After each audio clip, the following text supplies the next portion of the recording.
ಮೊದಲನೇದು ಬೆಳಗ್ಗೆ ಏನು ಸಚಿವರ ತಂಡ ಎನ್ಫೋರ್ಸ್ಮೆಂಟ್ ಡೈರೆಕ್ಟರೇಟ್ ವಿರುದ್ಧ ಆರೋಪಗಳನ್ನು ಮಾಡಿದ್ದಾರೆ. ಇದು ಭಾರತೀಯ ಜನತಾ ಪಾರ್ಟಿ BJP ಕೈಬೊಂಬೆ ಥರ ನಡ್ಕೊಳ್ತಾ ಇದೆ ಅಂಥೇಳಿ. ಯಾಕೆ ಕಳೆದ 10 ದಿನಗಳಿಂದ ED ತನಿಖೆ ನಡೆಸ್ತಾ ಇದೆ. ನಾಗೇಂದ್ರ ಅರೆಸ್ಟ್ ಆಗಿ ಇಷ್ಟು ದಿನ ಆಗಿದೆ. ಆದರೆ ಏಕಾಏಕಿ ಯಾಕೆ ಇವತ್ತು ED ಮೇಲೆ ಇವತ್ತು ಆರೋಪನ ಹೊರಿಸಿದ್ದಾರೆ? ಯಾಕೆ ಇವತ್ತು ಸಚಿವರು ಪ್ರೆಸ್ ಮೀಟ್ ಕರೆದು ED ಮೇಲೆ ಆರೋಪವನ್ನು ಹೊರಿಸಿದ್ದಾರೆ ಅಂತ ಹೇಳಿದ್ರೆ, ಈಗಾಗಲೇ ಪತ್ರಿಕೆಯಲ್ಲಿ ಇವತ್ತು ಬಂದಿದೆ.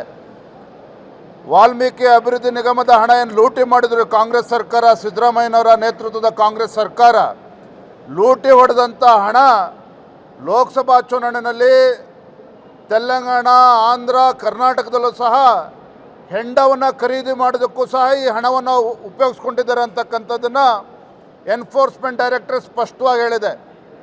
ಈಗ ಇವರಿಗೆ ಗಾಬರಿ ಆಗಿದೆ. ಮುಖ್ಯಮಂತ್ರಿಗಳು ತಮ್ಮ ಬುಡಕ್ಕೆ ಬರ್ತದೆ ಅಂತೇಳಿ ಈಗ ಜ್ಞಾನೋದಯ ಆಗಿ ಮಂತ್ರಿಗಳ ತಂಡವನ್ನು ಬಿಟ್ಟು ED ಮೇಲೆ ಆರೋಪವನ್ನು ಮಾಡ್ತಕ್ಕಂಥ ಕೆಲಸವನ್ನು ಮಾಡಿದ್ದಾರೆ.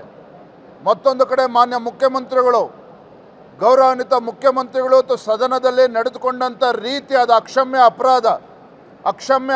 ಇವತ್ತು ಮುಖ್ಯಮಂತ್ರಿಗಳು ವಿರೋಧ ಪಕ್ಷಗಳು ಏನು ಮಂಡನೆ ಮಾಡಿರ್ತಕ್ಕಂಥ ಇದ್ರ ಬಗ್ಗೆ ಚರ್ಚೆ ಮಾಡ್ತಾ ಡೆತ್ ನೋಟನ್ನು ಅವರಿಗೆ ಅನುಕೂಲ ಆಗೋ ರೀತಿಯಲ್ಲಿ ಓದ್ತಕ್ಕಂಥ ಪ್ರಯತ್ನವನ್ನು ಮಾಡಿದ್ದಾರೆ.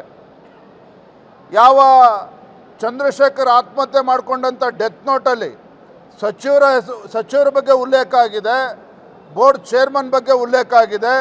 ಇವೆಲ್ಲವನ್ನೂ ಕೂಡ ಮರೆಮಾಚತಕ್ಕಂಥ ಕೆಲಸ ಸ್ವತಃ ಮುಖ್ಯಮಂತ್ರಿಗಳೇ ಮಾಡ್ತಾ ಇರ್ತಕ್ಕಂಥದ್ದು ಅಕ್ಷಮ್ಯ ಅಪರಾಧ.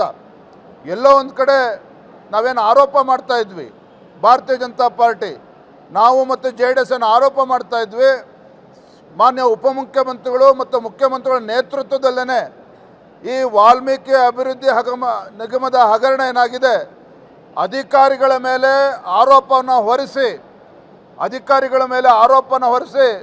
ಅವರ ಶಾಸಕರನ್ನು, ಮಾಜಿ ಮಂತ್ರಿಗಳನ್ನು ಕಾಪಾಡ್ತಕ್ಕಂಥ ಪ್ರಯತ್ನದಲ್ಲಿ ಸ್ವತಃ ಮುಖ್ಯಮಂತ್ರಿಗಳೇ ಭಾಗಿಯಾಗಿರ್ತಕ್ಕಂಥದ್ದು ಇವತ್ತು ಸ್ಪಷ್ಟವಾಗಿ ಗೊತ್ತಾಗಿತ್ತು ಸದನದಲ್ಲಿ. ಇದು ಅಕ್ಷಮ್ಯ ಅಪರಾಧ ಮುಖ್ಯಮಂತ್ರಿಗಳು ಮಾಡ್ತಾ ಇರ್ತಕ್ಕಂಥದ್ದು. ಇನ್ನೂ ಎಷ್ಟು ಜನ ಅಧಿಕಾರಿಗಳು ಆತ್ಮಹತ್ಯೆ ಮಾಡ್ಕೋಬೇಕು? ಇಂಥ ದೊಡ್ಡ ಹಗರಣ ಇವತ್ತು ಪರಿಷ್ಠ ಜಾತಿ ಪರಿಷ್ಠ ಪಂಗಡಕ್ಕೆ ಅನ್ಯಾಯ ಮಾಡಿರ್ತಕ್ಕಂಥ ಮುಖ್ಯಮಂತ್ರಿಗಳು ಸರ್ಕಾರ ಅಹಿಂದ ಬಗ್ಗೆ ಭಾಷಣ ಬಿಗಿತಾರೆ. ಇವತ್ತು ಬಂದು ಸದನದಲ್ಲಿ ನಿಮ್ಮ ಭಾಷಣ ಕೇಳೋದಕ್ಕೆಲ್ಲ ಕೂತಿಲ್ಲ. ಏನು ಅನ್ಯಾಯ ಆಗಿದೆ, ಹಗರಣ ಆಗಿದೆ ಅದು ಒಪ್ಕೊಂಡು ತಮ್ಮ ಸ್ಥಾನಕ್ಕೆ ರಾಜೀನಾಮೆ ಕೊಡಬೇಕು ಅನ್ನೋದನ್ನು ಒತ್ತಾಯವನ್ನು ಮಾಡ್ತಾ ಇದ್ದೇವೆ. ಮುಖ್ಯಮಂತ್ರಿಗಳು ಸ್ವತಃ ಇವತ್ತು ಈ ಒಂದು ತನಿಖೆ ಆಗ್ತಾ ಇರ್ತಕ್ಕಂಥ ಸಂದರ್ಭದಲ್ಲಿ ಸದನದ ಮೂಲಕ ರಾಜ್ಯದ ಜನತೆಯೂ ಕೂಡ ಅಡ್ಡದಾರಿಗೆ ತೆಗೆದುಕೊಂಡು ಹೋಗ್ತಕ್ಕಂಥ ಕೆಲಸ ಮಾಡ್ತಾ ಇದ್ದಾರೆ. ತಪ್ಪು ಮಾಹಿತಿಗಳನ್ನು ಕೊಡ್ತಾ ಇರ್ತಕ್ಕಂಥದ್ದು ಅಕ್ಷಮ್ಯ ಅಪರಾಧ ಇದು.